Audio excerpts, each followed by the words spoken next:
Hey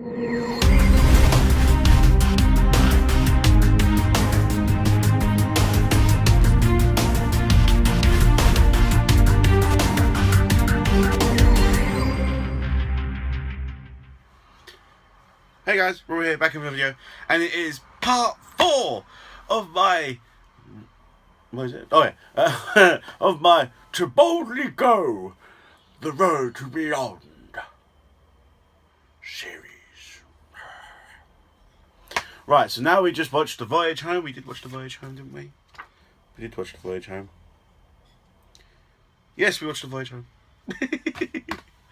And this is actually one of the original movies that I have seen. And you know what? This is actually one of my... I thought I say it was my favourite original series movie, but that's purely on the fact that it's the only one that I've seen. So really it shouldn't count. But oh well. What I'm loving about the original movies is that they are literally... the end point is the start point of the next movie. That is what I like. It's literally bang, bang, bang, bang. There's no time lapse. There's no nothing. Which I'm really, really enjoying. So obviously, you know, we start on Vulcan because Spock's got his mind back. And this random probe, this random spacecraft is hurtling itself towards Earth. And it's taking out all the power from everything because it's on the search for whales. Yes. Apparently whales are the other intelligent species on the planet Earth and not men. Whales.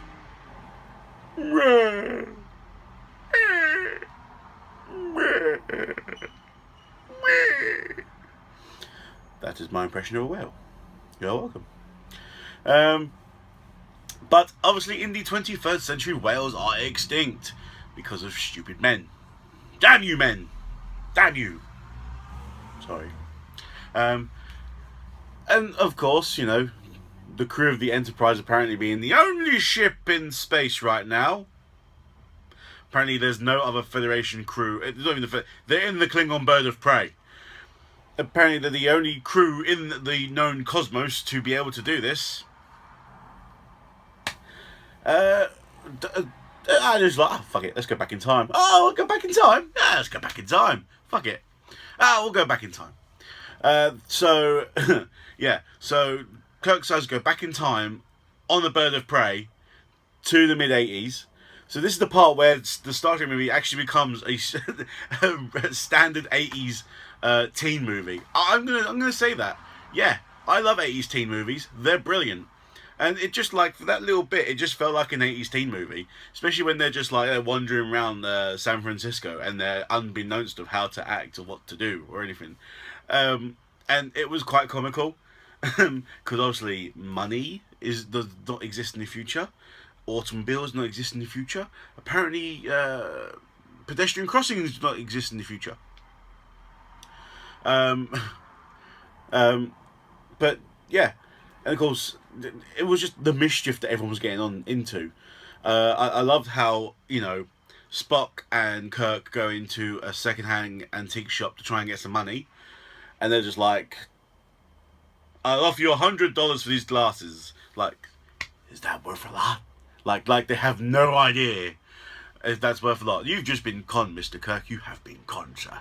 And then, you know, you've got Scotty and Sulu and Bones, who's gone off on a mission to get glass, and they're just taking this manager of a glass factory for a ride, and that's funny. And then when Scotty goes on the computer and he's trying to talk to the computer, of course, because computers back in the 80s had no voice control.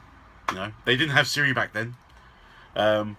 And then you've got, you know, Uhura and Chekhov, the Russian, who, you know, during the height of the Cold War, wants to go and find a nuclear reactor. Woo! Yeah, because that's going to work well, isn't it, Chekhov, you silly Russian tit?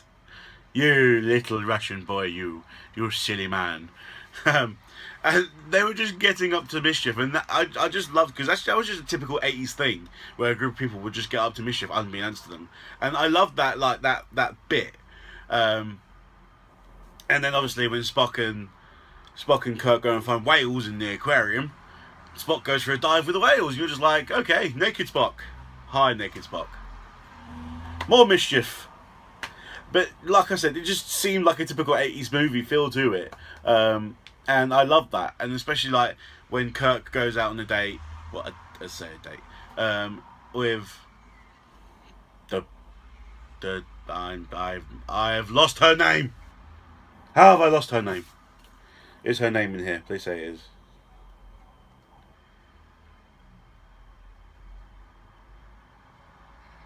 No, not in here. Damn it. We'll call her Professor. Doctor even. With the doctor who takes care of the whales, and she doesn't believe Kirk that he's from the future and thinks he's crazy. And then it's just like, okay, now I believe you because the whales disappeared. Come help me, help. And then she's like, oh, okay, I'm on a spaceship. Okay, this is cool. Not surprised. She's not surprised by it at all. But just like, oh, I'm on a spaceship. Okay.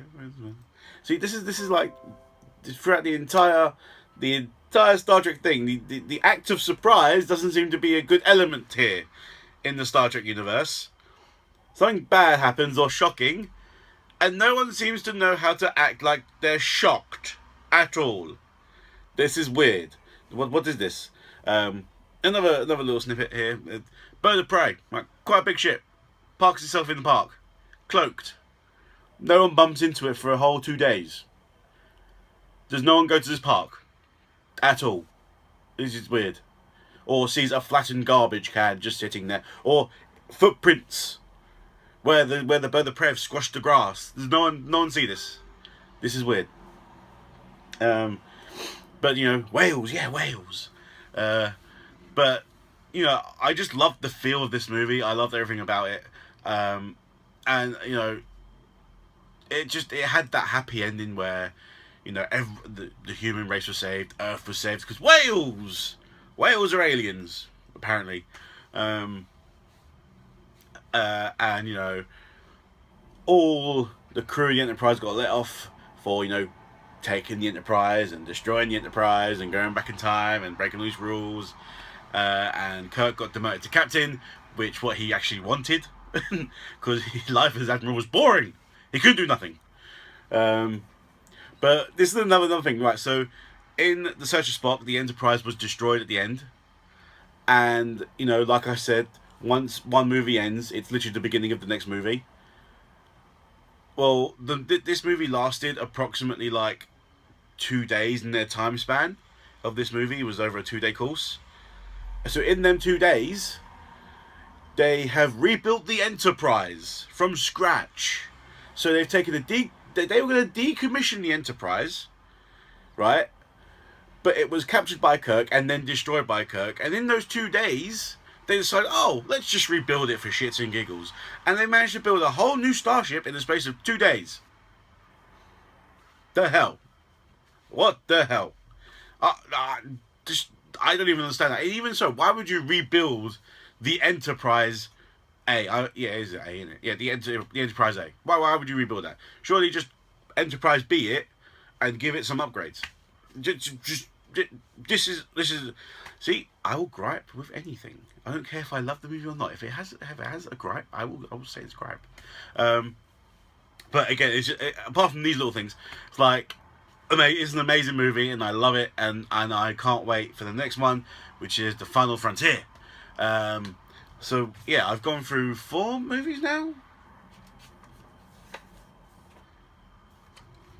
Yeah, I've gone through 4 movies and I've got 2 originals left, and I'm gonna watch The Final Frontier right now, so I can, you know, because I really need to start cracking these out. Like I said, I've now got 8 movies to watch in 4 days. So let's get to it. Like I said, original movie, garbage. Raf Khan, amazing. Search Spock, amazing. The Journey Home, amazing. Next, The Final Frontier. So live long and prosper, guys, and peace.